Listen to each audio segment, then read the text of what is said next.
All right, let's talk some Florida State football. Of course, the boys are in camp. They're in Tallahassee. We got Jason Parker on the line from Chop Chat. Jason, how you doing today? Doing good. Thanks for having me on, Mark. Absolutely. Thank you so much for stopping by. And Florida State, obviously, I have vowed to other Florida State guests and contributors that we have on that I will refrain from mentioning 5 and 7 too many more times because we're moving ahead to 2019. But what is 5 and 7? What happened? What happened? Nothing happened last year. There was no football last year. That was at Wake Forest, right? It had to be somewhere like that. Couldn't be in Florida State, not with that talent.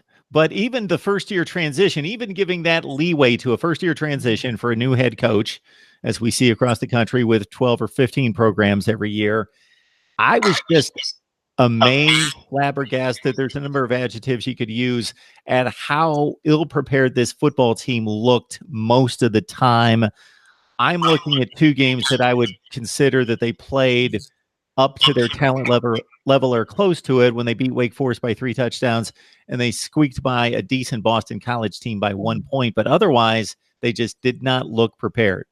I think, too, and I have been I don't want to say an apologist, but I've defended Willie Taggart a lot last year, and I will still continue for the reason that what you saw last year was a buildup of years that came from, and I'll flat out say it, Jimbo Fisher, you could tell, stopped caring after 2014.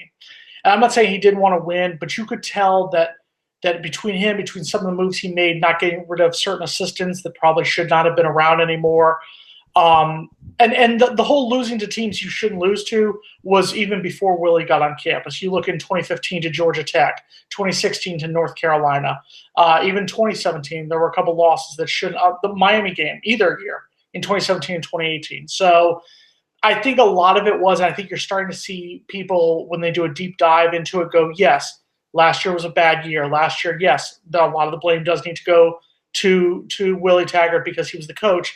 That being said, he was left with a huge mess coming into last year. And I think you're finally starting to see people realize, oh, it was as bad as some people said it was. Mark Rogers TV, the voice of college football, talking Florida State. We got Jason Parker on the line from Chop Chat. So in regards to Willie Taggart's off-the-field performance, in regards to the recruiting efforts, your thoughts now that we've seen him do his thing through 2 cycles of recruiting classes?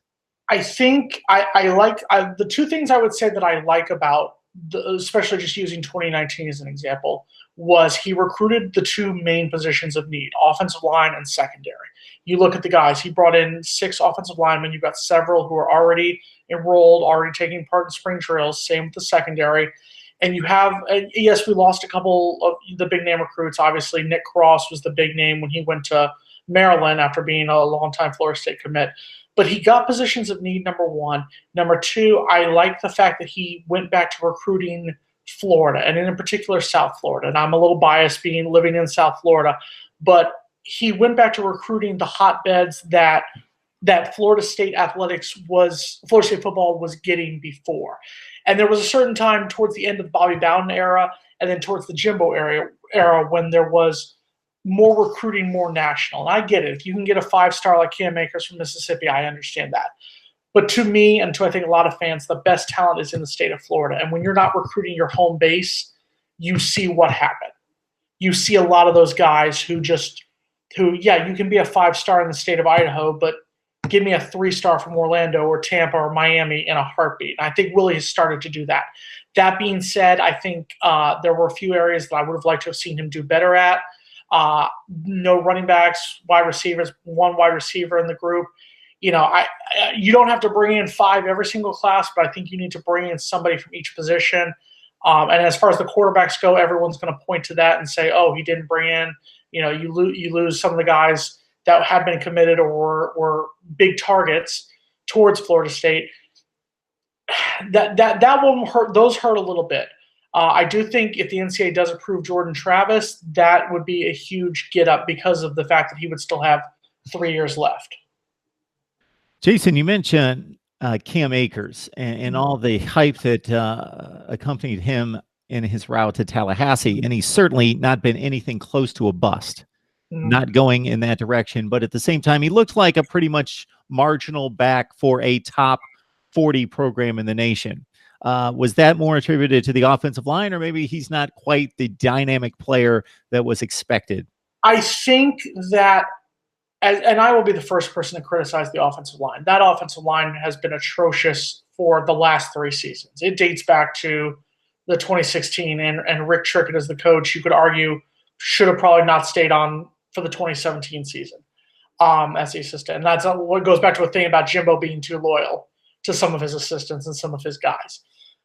So I will say that I believe a decent amount of it was the offensive line. That being said, when you were a 1,000-yard rusher in 2017 as a freshman, for you to essentially downgrade so bad, some of that has to be on him. And if you're going to be the 5-star, if you're going to be arguably the top running back from the 2017 class, you have to overcome those mistakes. I'm not expecting 1,000 yards last season, but to downfall to the 300-yard, 400-yard category that he was, you have to put some of that on him. There's some plays where you just have to make the plays yourself to overcome that offensive line. That being said, I think as the offensive line increases, and I think he realizes that the onus is going to be on him, that yes, you are one more bad year away from being in that bust category, from falling to that level. Hopefully a fire got lit under him. You know, only time will tell on that one. But yeah, I think some of it has to be placed on him. Time to talk some Florida State football. Mark Rogers TV, the voice of college football, breaking down the game that you and I love. Hardcore college football analysis for the smart fan, discussion, debate, analysis across the board each and every day. We got Jason Parker on the line from Chop Chat. That's on the Fan-Sided Network, so please join him right there. There was a scrimmage last weekend, so it's difficult to get information, Jason, from most of these scrimmages. So what can we gather from what was said after the skirmish? Well, Taggart was very complimentary of the defense. He was very, and he talked them up very well. And I think that's an unsung area, because a lot of people are going to focus on the offense for Florida State, because the offense last year was at times atrocious and at good times okay. But I think defense is going to be the key, because not just you want to see improved play from a secondary that was among one of the worst in college football last year, which is disappointing because of the amount of 5-star and 4-star talent that's in that group. But you're also going to be replacing, to me, arguably the biggest question is who will be replacing Brian Burns on the defensive end as playing that edge rush position. I mean, you see what's going on right now. I mean, he's vaulting up the draft boards. How are you going to replace somebody like that? But Taggart was very complimentary of these guys, the young guys coming in. So I think that's going to be the issue that you're going to see. The offense will be better next year. Can the defense, both the rush defense, continue to play like it did for about the first 2/3, 3/4 of the season? Obviously, towards the end of last year when you're playing, you know, Clemson, Notre Dame, and Florida, your numbers are going to go down. But arguably for most of the season, the run defense was top 15 in college football. Can the secondary, if the secondary can even play in the top half of college football, and the run defense can continue to be that dominant, I think you could see the Seminoles surprise some teams next year. So, Jason, back to the offense, and of course you bring in Taggart-BRILES, who has had success just about everywhere he's gone, and the difference in the offense is that he has led versus what he inherited or left behind has been pretty stark. So he worked for his dad at Baylor. They had some of the more prolific offenses in the history of college football. I'm not going to say the best offenses in college football, because I think Big 12 defense certainly gave it some support, but certainly from a numbers standpoint, yeah, I don't know. I'm kind of in the minority knocking Big 12 defense at times. I don't know. It's just something that I see, and I don't think anyone else does. But yeah, they tended to have some inflated numbers there at Baylor, but they were certainly gifted with the likes of Corey Coleman and Josh Gordon and so forth. Houston, he takes over a 65th ranked offense. They turn into the number 4 offense in the country. FAU, similarly, they were 8th ranked when he was there. He leaves, they drop to 50th. Yeah. So there's got to be a ton of hope, considering what Florida State offers in regards to talent, mixed with Taggart-BRILES' approach to offense. One of the areas where I was very critical of Coach Taggart last year was I think that they tried to go too quickly to what he calls the Gulf Coast offense, the RPO, because most of the guys who were brought in before were brought in for a pro style offense under Jimbo Fisher. As you saw last year, it's extremely hard to take guys from one offense to a virtually completely different style of offense. So that's what I believe this year will be a little bit better, because you will see a lot of similarities between what Briles has run previously and what Taggart tried to do before. That's number one. Number two, I think the fact that Briles will be given the keys to the offense right away, instead of it just doing last year where Willie ran everything and then Walt Bell started to do it more towards the end of the year. So I think once knowing that Kendall Briles is the man, he'll be the one doing most of the stuff, will make things a lot easier, and there's not going to be that back and forth. With all that being said, I am a little bit hesitant. The borderline pessimist in me is just a little bit hesitant because of what he has done before. Like we talk about, I will be the first person to knock Big 12 defenses every day of the week. Also, FAU, Houston, great teams, great offenses, but they never really played decent defenses. They rarely played defenses who were in the top half of college football as far as total defense when it was at both stops, both in Boca and in Houston. So that is my one caveat.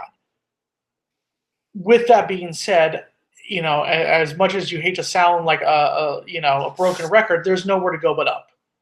There really is nowhere to go but up with this offense and whatnot. I mean, you look at it, the Miami game last year, the offense still played well in a loss. As much as you hate to say it, in the Clemson game, the first quarter, the defense held up and the offense was It wasn't like they were getting blown out of a lot of games last year offensively. What would happen is they would just fall behind, and it was the oh shucks, here we go again. So it's just about staying competitive. And I think if he can put points on the board, keep these guys these confidence that they can stay in these games, then I think you can see a much better season this coming year. Jason, the counter caveat to what you just delivered there in regards to Briles' performance at those two schools would be, yes, it was not performed against rugged schedules in the Power Five, but at the same time, the before and after, or the before and after from the flip side, was performed against like competition. So it's not like FAU had a soft schedule when he was running the offense and suddenly they're playing Alabama and Ohio State every week the next year. So we'll see if it translates. Which brings us to the quarterback spot, of course. To me, James Blackman was harshly criticized by a lot of people out there without the offensive line support, being thrown into it in 2017 after DeAndre Francois was supposed to be the starter for the entire season. And if he proved nothing else, he proved, like Francois, to be a pretty tough customer back there as a beanpole getting thrown around all the time, that he hung in there. I work in South Florida, and so I work around a lot of Hurricane fans and Gator fans and whatnot down in this area. And yeah, with both of them, with both Francois and Blackman, that's the first thing they would say is those are some tough you-know-whats, because they were getting knocked around. I think Blackman, and I wrote about this for tomorrow on ShopChat.com, that this is especially with the spring game this weekend, Blackman needs to show his skill set. He needs to show his talent, because in 2017 he was given a mulligan on a decent amount of those mistakes that he made because he was the freshman. He was 1 year out of high school, and he was thrown into a situation that you never would have expected for him to play in. Last year, he was the most popular man on campus, and as somebody who's covered college football for years, the backup quarterback is always the most popular guy. Sean McGuire was popular even when Jameis Winston was winning the Heisman Trophy and winning a national title. The backup quarterback is always going to be popular. So there was a lot of people, the second DeAndre Francois started having trouble last year, which some of it was on DeAndre, some of it, again, was on the offensive line. It was immediately put James in. And you saw what he did against a porous NC State pass defense, but still, let's give him credit. He threw for 400 yards, 4 touchdowns, had a very good game passing the ball. Now's the chance where he has to shine week in and week out. The same mistakes in 2017 are not going to cut it. He has to come out, I think this weekend in the spring game, has to come out and give both the coaches, give the fans, give everyone glimmers of the big play offense, what they want to see, so he can solidify himself as the starter, because you've got Alex Hornibrook who's going to be coming in. which a lot of people are starting to say he'll definitely give James some competition. I still think Blackman is the odds-on favorite, but stranger things have happened. If Jordan Travis gets approved by the NCAA, he might be able to give some competition. So he'll have competition on the field, but I think he needs to solidify the starting spot now, and I think he needs to come out against Boise State the first week of the year if he is the starter, guns blazing. He needs to have a big game, not just for the momentum factor, but to prove that things have changed and that he is the man to lead this team. Now, Jason, I've had Florida State folks say to me that Hornibrook was a curious addition because he just doesn't fit the offense. I think there was just a need for depth at the position. And when you can have what most likely is going to be the backup quarterback be that experienced, and I know that there are detractors of Hornibrook out there that say, Wisconsin run game, he was supported by, the big grounded effort. And that's true to the most part. But I watch a ton of Wisconsin football, and he's a capable quarterback. At his best, he carved up a really good Miami defense in the Orange Bowl. And that is pretty much what the best he's going to give you. But still put up 34 points and a ton of yardage and touchdown passes against Miami. Now, at his worst, he gives it away a couple times too many. But he's capable, and with the right protection, obviously he's not a dynamic playmaker guy back there with his feet, so he does need protection, and but he can deliver. You hit the nail on the head. I think you said it exactly right. He is an insurance policy. He is, the Allstate, the State Farm, the Geico, whatever you want to say. He is the insurance policy. I'll have to check my sponsors, Jason, before I let you go on with that. I'll check with mine too. I think we might have the same. Who knows? But yeah, he is the insurance policy for Taggart, for Briles, for the offense this year. He is the guy because, like you said before, and we talked about this, Blackman is one hit away. They keep saying, oh, he's gained 20 pounds. I don't see it. I interviewed Willie Taggart before last season, and he said the same thing. Oh, yeah, he's up to 180 pounds. Where? I'd love to see where is he wearing a 25-pound vest? I don't know. Those thick ankles, I guess. He is the size of my leg. He's a big man, but he's durable. That being said, how durable can you be? So Hornibrook is that. Hornibrook is the guy to come in, and I don't think Briles would do a 2-quarterback system unless the going got really tough. So I think Hornibrook is there as a just in case. He is the guy who, if God forbid Blackman gets knocked out of the game against Clemson, Hornibrook isn't going to be deer in the headlights because he's faced Ohio State, he's faced Michigan, he's faced Penn State, he's faced good high quality teams before. So I think it's a case of that. I think there's also a case where Hornibrook was the last quarterback standing amongst the transfer portal and the new free agency of college football that some are calling it.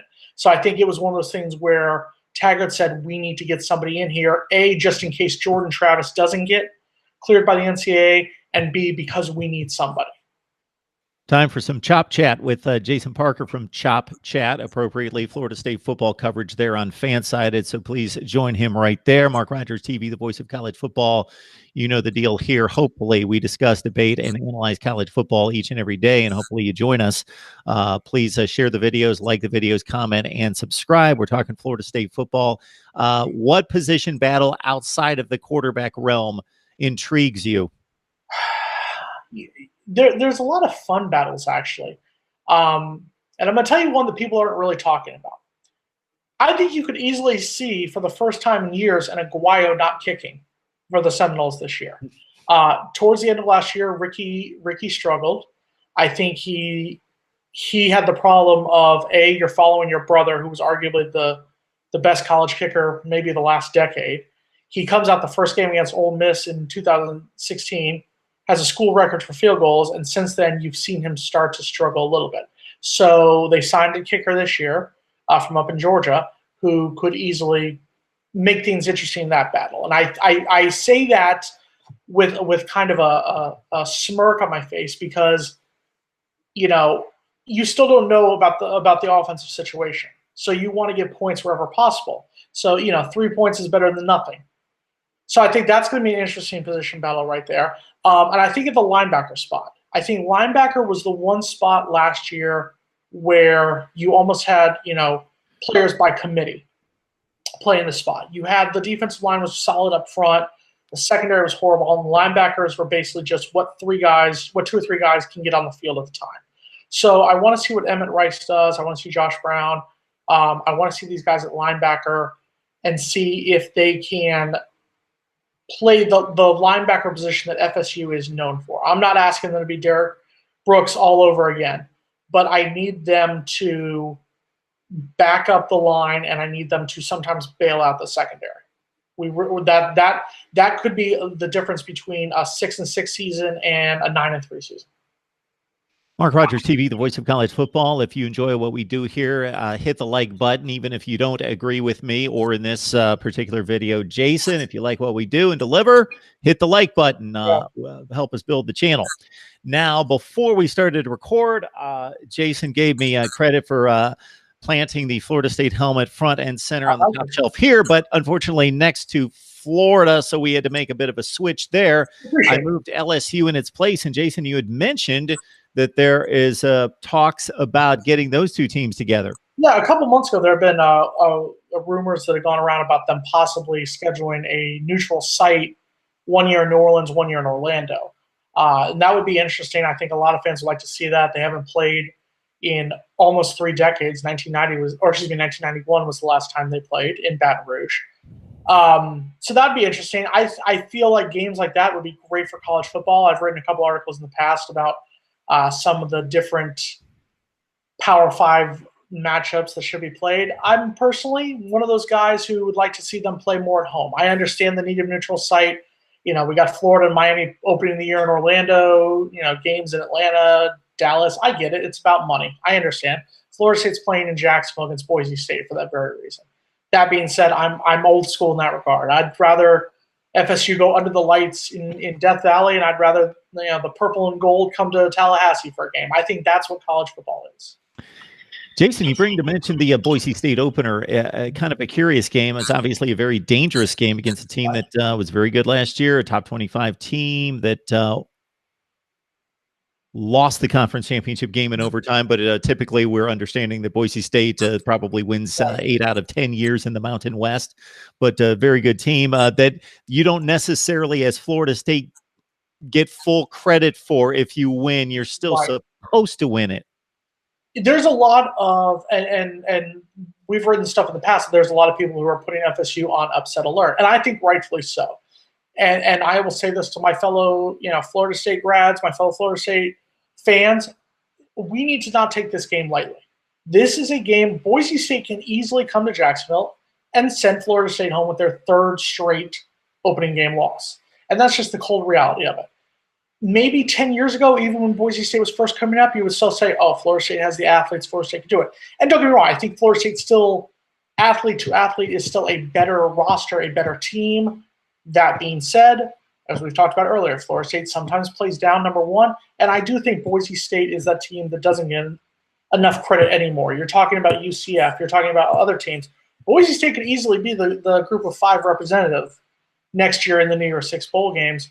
And arguably, if you look at their schedule, they go beat Florida State. They beat a good BYU team. They have a couple wins under their belt.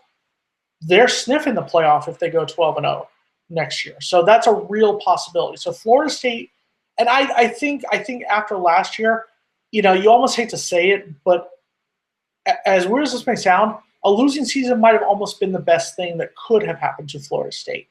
In a lot of ways, a lot of things the year before, when you went 6-6 thanks to a rescheduled game against Louisiana Monroe, a stretch at the end of the year where you beat a 4-7 Florida team, a 4-8 Syracuse team, and Delaware State in 2017. That's how you kept this bowl streak and winning season streak going. To an extent, at times, it was almost like, okay, we're playing to go 6-6, and I get it. It was a great streak and whatnot, but you can't live by that streak. That's not what FSU football is about. FSU football is 10-win seasons, conference titles, playing for national championships, or playing in bigger bowl games. That's what FSU football is about. I almost compare it to the Miami Dolphins being down here. As Dolphins fans, when the team's going 3-13, you're still talking about, oh, well, we went undefeated in 1972. When all you have is something from decades and decades and decades ago, you can't move forward. So I almost feel like it might end up being a blessing in disguise to wake these guys up and say, hey, You want to get back to this level, you've got to work.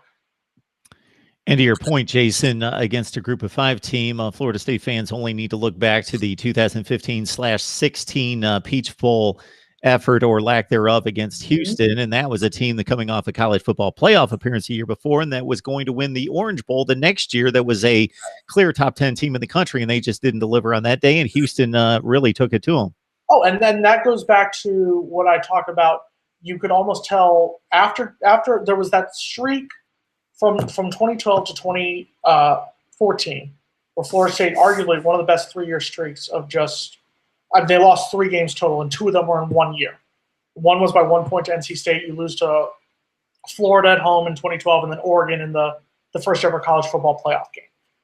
But then you got in 2015, you start to see them start to play down. Yes, they're beating teams like USF. They're beating teams in the ACC, but not like they were doing before. You had that loss to a bad Georgia Tech team on a fluke missed field goal that gets returned in a game that they should not have even been close to losing to a Georgia Tech team that year. No offense to our people in Atlanta listening, but Florida State had no business losing to that team that year. And then, yeah, you go in and it's almost like, oh, we're disappointed to play in the Peach Bowl.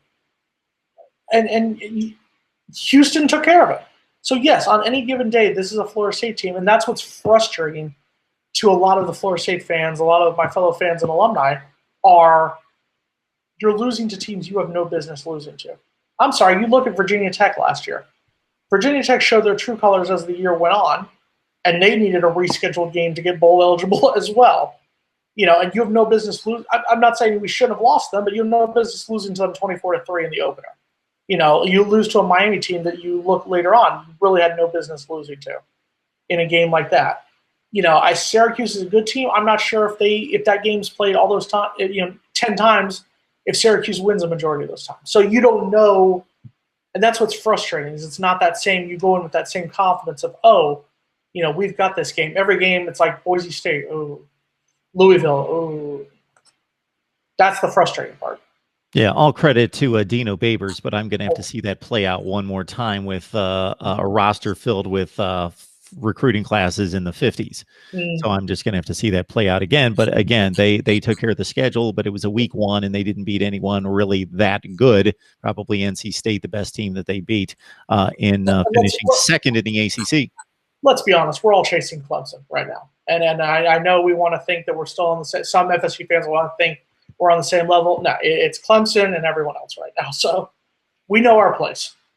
Yeah, they are the biggest favorite of any conference in college football, and it's not even close. That would be the one shocker. There would be no shocker if Alabama got knocked off, Ohio State, Oklahoma, etc., because there are two or three other teams that we could conceivably say, okay, they've got the talent, the ability, and the coaching staff to get it done. But versus Clemson right now, to me, the ACC is down, but it's probably a temporary stay because the onus is on Florida State number 1, then probably Miami number 2 to balance out the power structure at the top. Well, the problem is also, I think that you right now have, and this is something that's beyond my pay grade and your pay grade, but the ACC should seriously think about realigning their divisions. They won't, because the way you do it, whether you do it geographically, north and south, east, west, however, it's the North Carolina schools would end up not – it'd be weird math, and they don't want to do that because we all know the North Carolina schools are the bread and butter as far as the old school guard of the ACC. But right now you should not have arguably the 4 best teams in the conference being Clemson, Syracuse, NC State, and Florida State. If you look at all the rankings – are traditionally like the top 4. Miami sometimes gets thrown in there. Should not be in the same division.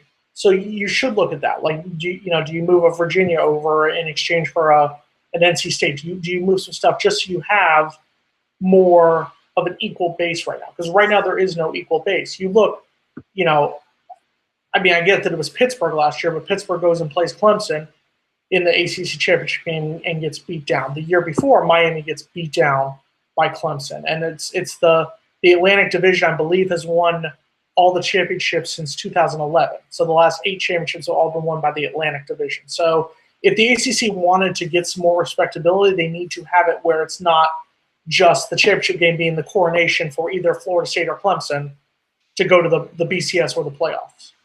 Or to rephrase it, Jason, Clemson and Florida State have won the ACC championship. Yeah.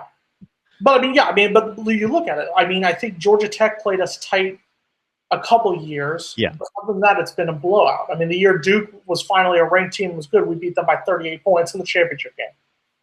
Yep.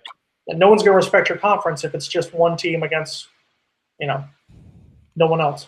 No question. Jason Parker helping us out on Florida State football. You can join him on Chop Chat. It's on the Fansided Network. Jason, it was great to break down on Florida State football. You're welcome anytime. Absolutely. Thank you, Mark, for having me.